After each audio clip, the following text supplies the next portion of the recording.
Like with people in the workplace, everywhere else in the world, if there's only 4 main personality types, it makes it really easy. So they are dominant, inspiring, supportive, and cautious. And everybody has their primary and then their secondary. And when they're stressed, they usually go into their secondary. So if you know how to talk to them in either one, then it makes it so much easier to see their strengths and their weaknesses. Hello, everyone. Welcome to the Infinite Abilities Podcast. I am your host, Nick Earhart, and we are here to encourage each other to find our own unique abilities. Let's go. All right, so today we have Autumn Carter, and she's ready to share her story and tell you all about what she does. So, Autumn, can you tell us a little bit about yourself? Sure. I am a mom of 4 children. I have 2 dogs, happily married, almost 15, or it has been 15 years now. It's hard to keep track of time. Awesome. Yeah. And I am a wellness advocate. I love the 8 Dimensions Wellness. Everything is in my business is founded on that. I am a parenting mentor and I am a business coach. So I help out all different types of people with all different types of needs. I just enjoy helping people. Same here. Lights me up. Same here. Yeah, it does. You know, it's a nice reason to get up in the morning. Yes, you know? I agree. And besides really, the children. Well, yeah, but I mean, I personally don't have that. So, for me, it's like my why is why I get out of bed. So, I appreciate people like you that, do what you do. Well, thank you. Yeah, of course. So what got you started on your entrepreneurial journey? I'm trying to look back. I feel like it started even further back than I tell people. I went back to school when my oldest was 17 months old and had the other 3 children while in school. I still don't know how I pulled it off. I'm really good at organization, and I know I leaned further into that, but I actually thrived during that time, and Awesome. COVID happened. It's mind blowing. So the people who are like, what? I wonder too. Yeah. I went to school originally for public health, and I ended up switching to applied health when they rolled out that degree option because more of the courses aligned with things that lit me up. And I learned about the 8 dimensions of wellness there. Originally it was 5 dimensions, but they've added more on. Okay. And the way it was presented to me was this way of having this youthfulness about you as you get older. And it just really resonated with me because I have family members who are older and they are declining pretty rapidly. And one of the main reasons is they don't have that social connection. They're not going out and being physical. Yeah. And it shows up in their cognitive functions, in their boundary setting in so many ways. And it was one of those, see, I was right. I believed in these things before I knew about them, and see, I'm right. And then I started digging past that into, okay, how can I make this better for myself? And anytime the course description talked about the dimensions of wellness, I was signing up, whether or not I needed the class. I decided to make that time be for me. And so when I was nearing graduation, I applied for a master's program, ended up getting in, but they forgot to tell me. One of those situations. But it was really aligned because I also decided I wanted to learn more about life coaching and how to do that. I took a course that was called The Helping Relationship, and it's all about how to be that first line of helping people after like a natural disaster or some kind of trauma, something traumatic in the family.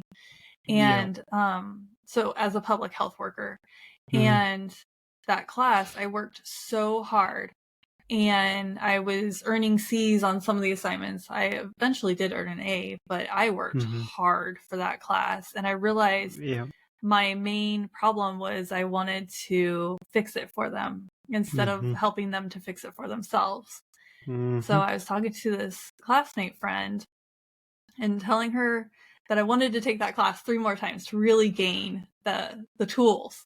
Yeah. And she introduced me to her sister, who is a life coach. I ended up getting my certification through that same program, and it has been an amazing journey. Yes, I've helped out plenty of people, but the person that I've helped out the most is myself. Exactly. Yep. Through that journey, I realized that I needed to go through therapy because of the fix-it part of me was Yep. due to my childhood.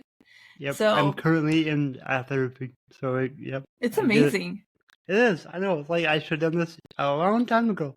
Yeah, highly recommend Yeah. it. And Oh, yeah. therapists go to therapy too. So Yeah. we all need it. And this is where, and it's really helpful that being in therapy has helped me really get a clear picture of where does therapy start and coaching and like how do Yeah. they work together. Yeah, because And they are similar but yes, different.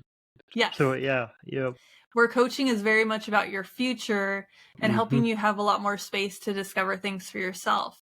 Where a therapist, it's a little more hand-holding and it's helping you fix your past to then be able to help fix your present and then your future. So Exactly. I really like that marriage between the two. Mhm. And then consulting is just me helping to tell you what to do. So that's where Yeah. the three of those align. And so that's been my journey with using wellness and putting that into life coaching. And then the parenting part is because, like I said, I have 4 kids. Number 3 has some neurodivergencies, and Okay. he's kind of 2 children in one. He's a handful, adorable, love him. Every teacher, anybody who's worked with him, interacted with him says that. But he can be quite a handful. He has a defiant disorder. So you Yep. tell him one thing, he wants to go the other way. Yep. And it can be very triggering because there's parts of him that are similar to people in my childhood who were abusive. So it's just fixing myself. That's where the therapy part comes Yep. in. But I was not able to get the help as fast as I needed. He was on wait lists to be diagnosed, and the reason why I wanted him to be diagnosed is so that he could receive the extra help in school. He just started kindergarten this year. And Yep. thankfully he's doing great in kindergarten. Awesome. Yay. Yeah, even the Awesome. principal tells me, she knows me because he's the 3rd child in this elementary school. But she was even telling me it's because of all the work that I've done. And backing up a little bit, so he was able to receive some therapies before we had a diagnosis, but it was just kind of plateauing. And I have a podcast of my own, Wellness in Every Season, just same as my business name. And I interviewed somebody who is a parenting coach. And that whole time, I just really connected with her and it's like, I need this. I need this. And before I even edited the episode, I had my husband listen to it and I said, I think this is what we've been missing. So I joined that program, and it was one of those, if I'm going to do this for myself, I'm going to want to do it for other people. I'm a helper. So that's how all of that started, and it has made a huge difference in our family and our lives. And yes, I did it to help my relationship with that one child, but it's helped with the others. Exactly. And it's so fun to be able to use parts of those as I'm helping to coach other people and be able to point them in the direction of, I do have this program if you want to dive in deeper. So that is the newest thing that's going on in my business, is that I earned that certification. And then I help out a lot of other coaches to figure out how they want to get more subscribers in their newsletter, how they want to get their word out, how they want to form their coaching programs. I really love helping.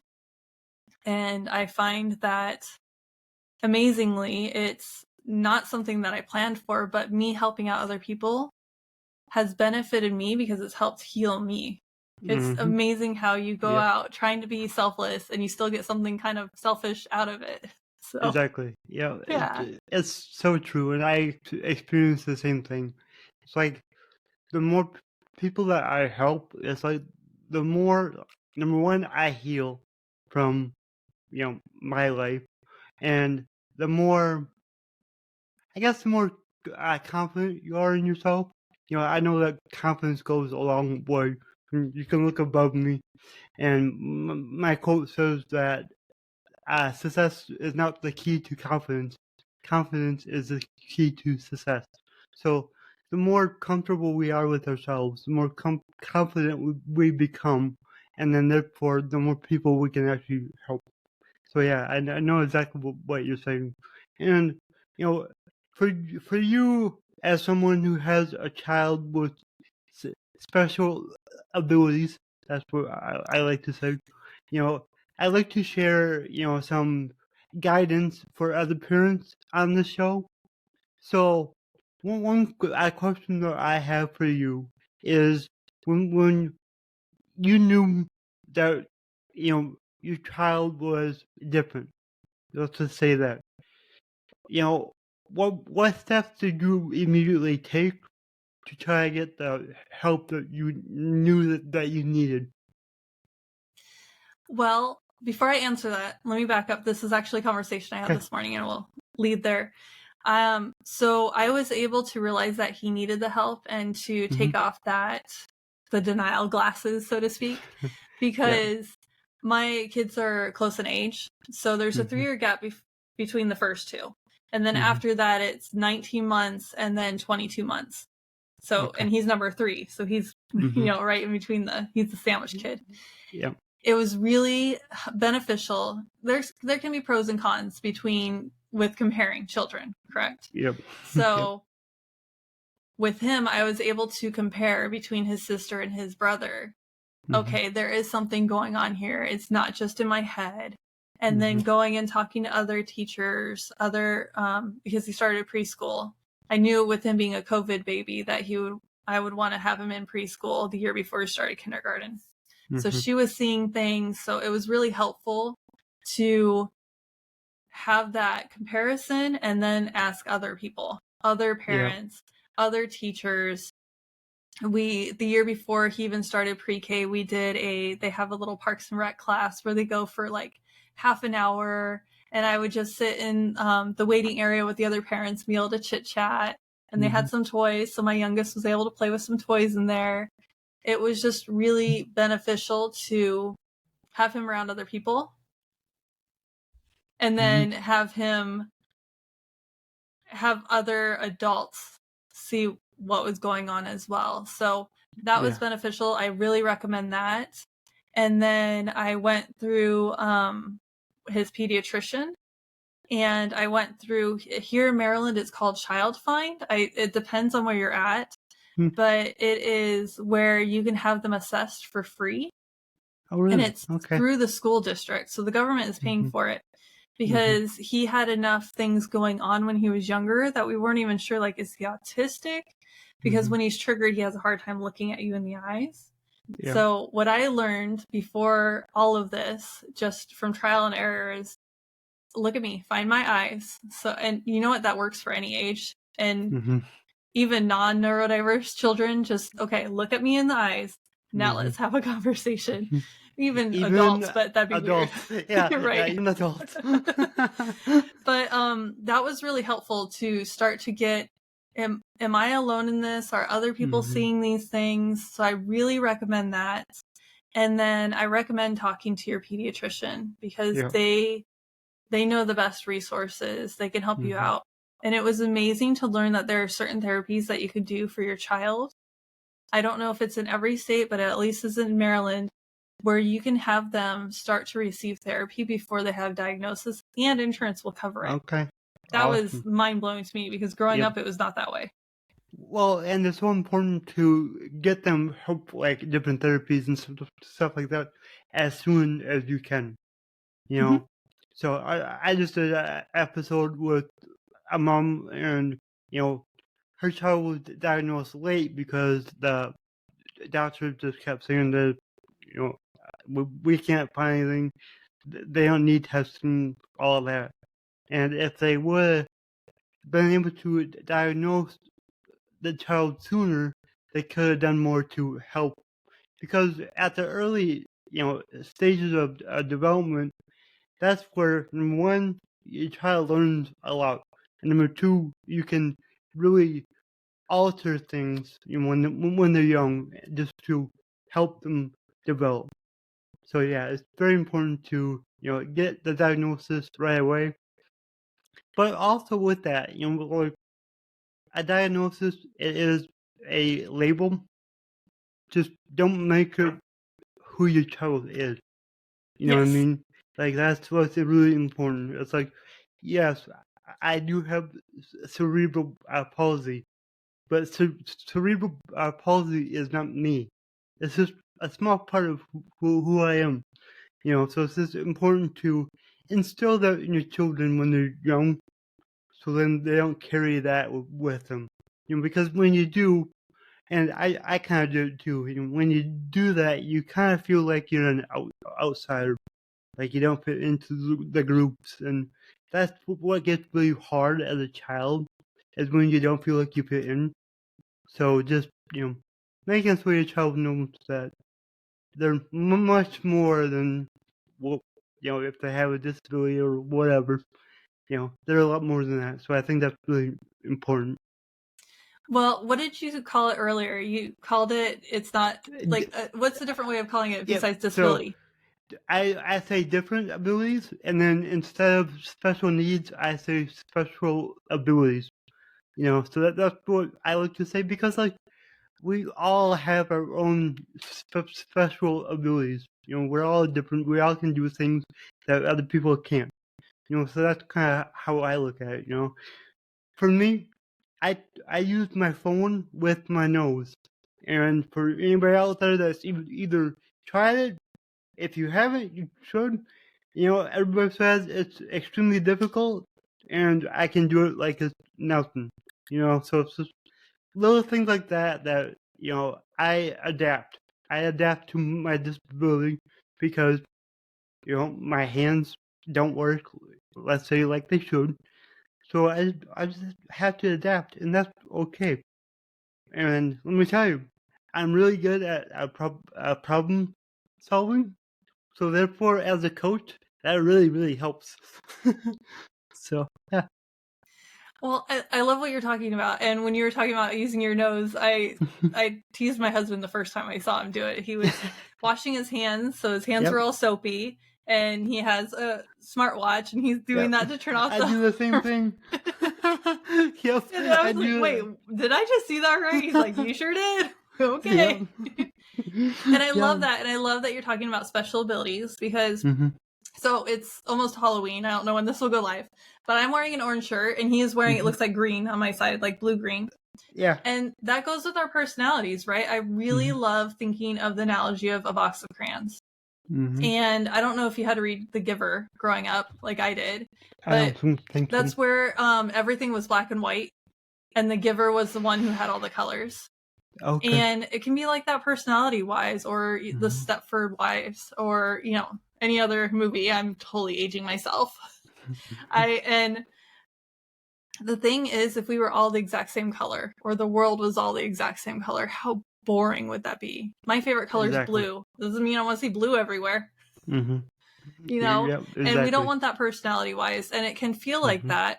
And the reason why I wanted him to get that extra help is because in school, it is so hard when there's a large classroom and there's so many different personalities and different needs that we need to, well, I wanted to make sure he could conform enough to then learn in school. Exactly. But that does not mean I want his core to change and to be different. So let's go to my oldest. My oldest is very social. I don't want that to change. I want it to change enough for school. But how much further in the world will he be, especially if I'm not sticking a phone in his hand, that he can actually look people in the eye, he can make friends, he can have these amazing conversations with people, and he is crazy intelligent like his daddy, and intelligent in the engineering robotics way. I have my own intelligence, but he is going to stand out because of those things. And I really love that. And that is where it's called the parenting blueprint comes in, where we are really talking about their core personalities and speaking their language and making them feel completely seen and like they can be themselves, instead of us trying to break them and remold them into something else, because it's how we end up in therapy. Yeah, exactly. Exactly. And, that's the thing. It's like, you shouldn't try to mold your children to be who you want. Like, guide them. Let them figure out who they are, who they want to be. That's that's what's gonna help them more than anything. Is they are not you. So a lot of parents want their children to be just like them. It's like, well, they might look like you, they might sound like you, they're not you. So let them go out and experience, their lives, their own world, and just guide them. Obviously there's times where you gotta tell them, "Well, you cannot do that," but you gotta make sure that you're there for them and just let them explore and be themselves. So yeah, And it I makes like that such a you brought that difference up. if you can Mhm. speak to their language. Yep. So in the parenting blueprint, there are 4 personalities. How easy is Mhm. that? 4. And the nice thing is you can take what you learn here and put it out Mhm. in the real world, like with Mhm. people in the workplace, everywhere else in the world. If there's only 4 main personality types, it makes it really easy. So they Yep. are dominant, inspiring, supportive, and cautious. Mhm. And everybody has their primary and then their secondary. Mhm. And when they're stressed, they usually go into their secondary. Yep. So if you know how to talk to them in either one, then it makes it so much easier to see their strengths and their weaknesses. And in leadership, it's really good Mhm. to have all of those different personalities. But if you don't know Mhm. how to speak to them or how to work with them, Yep. imagine having, for me, all 4 of my children are very different. It can be Mhm. very hard to, Mhm. and to have fair parenting, using quotes around the word fair, it Yeah. doesn't mean that I'm parenting them the exact same. So I Mhm. need to make sure that I can speak all their languages and know their strengths and weaknesses. So like my daughter, she has this tendency to have to do things and to leave things around the house. So I have to Mhm. constantly be, okay, do you have your task list? Let's go through your list. And Mhm. okay. And for her, a really good reminder is just slippers. And she'll know, oh, I left my slippers in the wrong place. Mhm. Where for my oldest, I have to use a full sentence, sometimes a Mhm. paragraph. Sometimes I have to add color to it, like Yep. really give the visualization. It's because all of their personalities are different, and Mhm. you can end up with families where one child feels like they were parented great and Mhm. the other one is in therapy for different issues and Yeah. they're parented the exact same. Mhm. That's a problem because their Yeah. personalities are different, their needs are different. Yep. So that's where I this agree. comes in. I agree. And what the same goes for teachers in school. I had an amazing teacher on my podcast a while back, and she created like a blueprint of how teachers can really help their students. And it was just like little tweaks with different types of students just to help them even more. And it was just incredible. I can't remember. I gotta go back and listen to that episode. But like, it was just like you're right. Like every child is different, so they all need their own like attention. You know. So yeah. And Well, if you think about your favorite teachers, they are the ones who could understand your personality and really yeah. see you. Mhm. And the teachers who were the most popular were the ones that could talk to all the different personality types. And this Mhm. is actually something that is taught in the classroom as well. Mhm. The coaches who are before me, who have been doing this for a while, they bring it into the schools. Mhm. And for right now, I'm just working more with the parents Mhm. and speaking to them in my newsletter and in my community. But eventually, I do want to bring it into the schools, just like the parenting coach seniors, are yeah. doing. Because how amazing is it to help the schools where they have 500 students or more or Mhm. less and really bringing it there and then from there Yeah. bringing it into the home is amazing. So I love that the teacher was talking about these things as well. Yeah. Yeah. Oh yeah. That's incredible. Well, I love what you're doing. You're doing amazing work, helping a lot of people, and it's going to be incredible to see, where this takes you and how many more people you help. This is awesome. And with that, how can people reach out to you so they can work with you? wellnessaneveryseason.com. On my homepage, I made it very easy. You can find all my programs there. So Awesome. instead of hearing all about me and blah, blah, blah about me, there's my programs. If you want to learn more about me, there's an About Me page. Yep. But right there. And from my website, you can also get into my newsletter where I'm offering tips and tricks and discounts and more of a window into my world. Mm-hmm. And I also have social media, but I really show up, and I show up for you in my newsletter because you don't have to worry about the algorithm. It's just there Yep. in your inbox waiting for you to open up, and you can hit reply. We can easily have that conversation. But Awesome. I am on social media, just not as much. That's at Wellness in Every Season. Okay. Awesome. Thank you. And then I got one more question. So my slogan is, your abilities are infinite. What does that mean to you? Well, the first one is Toy Story, To Infinity or Beyond, and I don't even know when I last saw that one. And I only watched a handful of times as a kid, so okay. Yep. But for me, it's really about your mindset and where do you have those limiting beliefs? Yeah. And as you overcome them, you just have another one, and you can continue growing. You never hit that ceiling of development or growth unless you decide that there's a ceiling. You can easily break that on your own. It doesn't matter what other people are telling you. It's really within yourself. And you have the ability, even if you are on your deathbed, even if you are in your 90s, even if you're past 100, you have the ability to continue growing and learning and developing. And it's a beautiful life that we live. Live it on purpose. And know that the 8 dimensions of wellness come in here because if you are taking care of yourself, that holistic health, you're a whole person, whole being, you have a spirit, then you have limitless potential. You are only as limited as you decide you are. I mean, look at you. You're deciding that you're not limited. Exactly. Oh yeah, I agree with that so much. So thank you for sharing that, and thank you for sharing your journey and really helping the listeners. Thank you. Thanks for having me on. Of course. If you enjoyed this show, please go ahead and share it on your Instagram story and tag me in the Nick Heart.